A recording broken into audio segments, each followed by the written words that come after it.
ആരാ കൊച്ച്? ഓ, നിങ്ങൾ വന്നതാന്നോ? എന്തോ സാധനങ്ങൾ എന്തൊക്കെയോ കൊണ്ടുവന്നത്? ഞാൻ എണ്ണ കൊണ്ടുവരാൻ പറഞ്ഞത് കൊണ്ടുവന്നായിരുന്നോ? എണ്ണ ഞാൻ നിങ്ങൾ വരുമെന്ന് പറഞ്ഞിട്ട് ചക്ക അരിഞ്ഞ് വെച്ചത്. 1 കിലോ എണ്ണ കൊണ്ടുവന്ന എങ്ങനെ ചക്ക വറക്കാനാ? അത് ഞാനാണെങ്കിൽ ഒരു ചക്ക എടുത്ത് അരിഞ്ഞ് വെച്ചിരിക്കുന്നത്. ഈ 1 കിലോ എണ്ണയ്ക്കകത്ത് ഞാൻ എങ്ങനെ ചക്ക വറക്കും? നിങ്ങൾ കഴിഞ്ഞ ആഴ്ച പറഞ്ഞ 1 കിലോ എണ്ണ കൊണ്ടുവരാമെന്ന് പറഞ്ഞ് എൻ്റെ അടുത്ത് പറഞ്ഞിട്ട് ഇപ്പം നിങ്ങൾ 1/2 കിലോ എണ്ണ കൊണ്ടുവരാൻ ഞാൻ എങ്ങനെ ചക്ക വറക്കും? നിങ്ങൾ അത് എന്തിന് വർത്താനോ പറയുന്നത്? എന്തോ പറയുന്നത്? ഞാൻ ആ ചക്ക എടുത്ത് കളയാൻ പറ്റുമോ? നിങ്ങൾ വരുമോന്നും പറഞ്ഞിട്ടല്ലേ ഞാൻ ആ ചക്ക മൊത്തം അരിഞ്ഞ് പറക്കി വെച്ച് 1/2 കിലോ എണ്ണയും കൊണ്ടുവന്നിരിക്കുന്നു. എന്നാൽ പിന്നെ കൊണ്ടുവരണ്ടായിരുന്നു. ഇത് വിളിച്ച് പറയണ്ടായിരുന്നോ കൊണ്ടുവരത്തില്ല എങ്കിൽ പിന്നെ ഞാൻ ചക്ക അരിഞ്ഞ് വെക്കത്തില്ലായിരുന്നല്ലോ. ഈ എണ്ണയുടെ കാര്യം ഇവിടെ സംസാരിക്കുമ്പോൾ പിള്ളേരുടെ പ്രശ്നം ഇവിടെ എടുത്തിടരുത്. എണ്ണയുടെ കാര്യമല്ലേ ഇപ്പോൾ സംസാരിച്ചുകൊണ്ടിരിക്കുന്നത്. അതിന് പിള്ളേർ തമ്മിലുള്ള വഴക്കിൻ്റെ കാര്യം അതിലോട്ട് എടുത്തിടുന്നത് എന്തിനാ? നിങ്ങൾ ഓരോരോ കാരണങ്ങൾ പറഞ്ഞ് വഴക്കുണ്ടാക്കിയിട്ട് ഇവിടുന്ന് പോകാനുള്ള പരിപാടിയാണ് നോക്കുന്നത്. നിങ്ങൾ ചോറ് കഴിക്കുന്നില്ലേ? നിങ്ങൾ ചോറ് കഴിക്കണ്ട. ഈ ഇത്രയും ചോറും കറിയൊക്കെ വെച്ച് വെച്ചിട്ട് പിന്നെ അത് കഴിക്കാതെ ഇറങ്ങി അങ്ങ് പോവുക.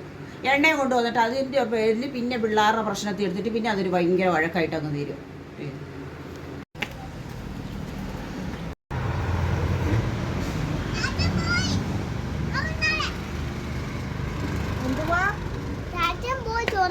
നീ വിളിച്ചില്ലേ? എന്താ വിളിക്കാഞ്ഞ? ചോറ് കഴിച്ചിട്ട് പോകാൻ പറയാൻ വയ്യായിരുന്നോ? എന്താ പറയാനേ? ചോറ് വേണ്ട അങ്ങനെ ആ ചോറ് കഴിക്കാതെ പോയാൽ എന്തോ ചെയ്യാനാന്ന് പറ. എന്തോടെ ഞാൻ അതോടെ പ്രശ്നം ഉണ്ടാക്കി? നീ എന്തിനു വർത്താനായി പറയുന്നത്? ഞാനെന്താ പ്രശ്നം ഉണ്ടാക്കിയെന്നേ? തള്ള എന്തോടെ എന്തെങ്കിലും പറയുന്ന കുറ്റമാണോ ഇവിടെ? ഇപ്പം തള്ള പറയുന്ന എല്ലാം കുറ്റമാണോ? നിന്നെയൊക്കെ വളർത്തി ഇത്രയും കൊണ്ടുവന്നപ്പോൾ തള്ള പറയുന്ന എല്ലാം കുറ്റങ്ങളാണ്. പിന്നെ ഇതിൻ്റെ ചാച്ചനല്ലേ ഇവിടെ പ്രശ്നം ഉണ്ടാക്കിയത് മൊത്തം? അങ്ങനെ ഇന്നലെ 1 കിലോ എണ്ണ മേടിച്ചിട്ടിരുന്നു. ആ ചക്ക മൊത്തവും ഞാൻ അരിഞ്ഞ് വെച്ച് അത് വേസ്റ്റായി പോയില്ലേടാ. പിന്നെ നീ എന്തിനു വർത്താനായി പറയുന്നത്? എല്ലാം അമ്മയാ കുറ്റക്കാരി. അമ്മ ഇരിക്കുമ്പോഴാ അമ്മയുടെ കണ്ണടയുമ്പോൾ എല്ലാവരും പഠിച്ചോളൂ. അമ്മയാ കുറ്റക്കാരി. പെറ്റ് വളർത്തി മക്കളെ ഇത്ര ആക്കിയപ്പോൾ ഇപ്പോൾ ചാച്ചൻ്റെ ഭക്ഷണത്തിന് അമ്മ കുറ്റക്കാരി. അമ്മയാ കുറ്റക്കാരി. പിന്നെ നീ അത്രയും വേസ്റ്റായി പോയില്ലേ? നിനക്കൊക്കെ ചക്ക അങ്ങോട്ട് വറുത്ത് വെച്ചേക്കോ തിന്നാലോ. വഴക്കുണ്ടാക്കി ഞാൻ ഇത്രയും പ്രശ്നങ്ങളുണ്ടാക്കി ചക്കയെ വറുത്ത് വെക്കുമ്പോൾ അത് തിന്നാൻ നിങ്ങൾക്കൊക്കെ ആവും. പ്രശ്നങ്ങളുണ്ടാക്കുമ്പോൾ അമ്മ കുറ്റക്കാരിയാണ്. തിന്നണ്ടെങ്കിൽ തിന്നണ്ട. ഇത്രയും വരുന്നെന്ന് പറയട്ടെ. ചോറ് കറി എല്ലാം വെച്ച് അത് കഴിക്കാതെ ഇറങ്ങിപ്പോയില്ലേ? എന്തോ പറയാനോ? എവിടെയെങ്കിലും പോയി കഴിക്കട്ടെ. അല്ല പിന്നെ ഇപ്പം ഞാൻ എന്തോ പറയുന്നത്? അങ്ങാർക്ക് പ്രശ്നങ്ങളുണ്ടാക്കി ഇവിടുന്ന് പോകണമായിരുന്നു. എന്തോ ഒന്നും പറയുന്നില്ല. ഇനിയിപ്പം പറയാതിരിക്കുന്നേ നല്ലത്. അങ്ങനെ ആ ചോറ് കഴിക്കാതെ പോയാൽ എന്തോ ചെയ്യാനാന്ന് പറ.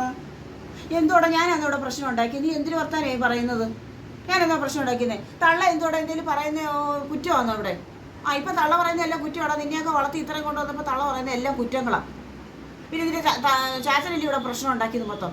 അങ്ങനെ ഇന്നലെ 1 കിലോ എണ്ണ മേടിച്ചിട്ടിരുന്നു. ആ ചക്ക മൊത്തവും ഞാൻ അരിഞ്ഞ് വെച്ച് അത് വേസ്റ്റായി പോയില്ലേടാ. പിന്നെ നീ എന്തിനു വർത്താനായി പറയുന്നത്? എല്ലാം അമ്മയാ കുറ്റക്കാരി. അമ്മ ഇരിക്കുമ്പോഴാ അമ്മയുടെ കണ്ണടയുമ്പോൾ എല്ലാവരും പഠിച്ചോളൂ. അമ്മയാ കുറ്റക്കാരി. പെറ്റ് വളർത്തി മക്കളെ ഇത്ര ആക്കിയപ്പോൾ ഇപ്പോൾ ചാച്ചൻ്റെ ഭക്ഷണത്തിന് അമ്മ കുറ്റക്കാരി. അമ്മയാ കുറ്റക്കാരി. പിന്നെ നീ അത്രയും വേസ്റ്റായി പോയില്ലേ? നിനക്കൊക്കെ ചക്ക അങ്ങോട്ട് വറുത്ത് വെച്ചേക്കോ തിന്നാലോ. വഴക്കുണ്ടാക്കി ഞാൻ ഇത്രയും പ്രശ്നങ്ങളുണ്ടാക്കി ചക്കയെ വറുത്ത് വെക്കുമ്പോൾ അത് തിന്നാൻ നിങ്ങൾക്കൊക്കെ ആവും. പ്രശ്നങ്ങളുണ്ടാക്കുമ്പോൾ അമ്മ കുറ്റക്കാരിയാണ്. തിന്നണ്ടെങ്കിൽ തിന്നണ്ട. ഇത്രയും വരുന്നെന്ന് പറയട്ടെ. ചോറ് കറി എല്ലാം വെച്ച് അത് കഴിക്കാതെ ഇറങ്ങിപ്പോയില്ലേ? എന്തോ പറയാനോ? എവിടെയെങ്കിലും പോയി കഴിക്കട്ടെ. അല്ല പിന്നെ ഇപ്പം ഞാൻ എന്തോ പറയുന്നത്? അങ്ങാർക്ക് പ്രശ്നങ്ങളുണ്ടാക്കി ഇവിടുന്ന് പോകണമായിരുന്നു. എന്തോ ഒന്നും പറയുന്നില്ല. ഇനിയിപ്പം പറയാതിരിക്കുന്നേ നല്ലത്.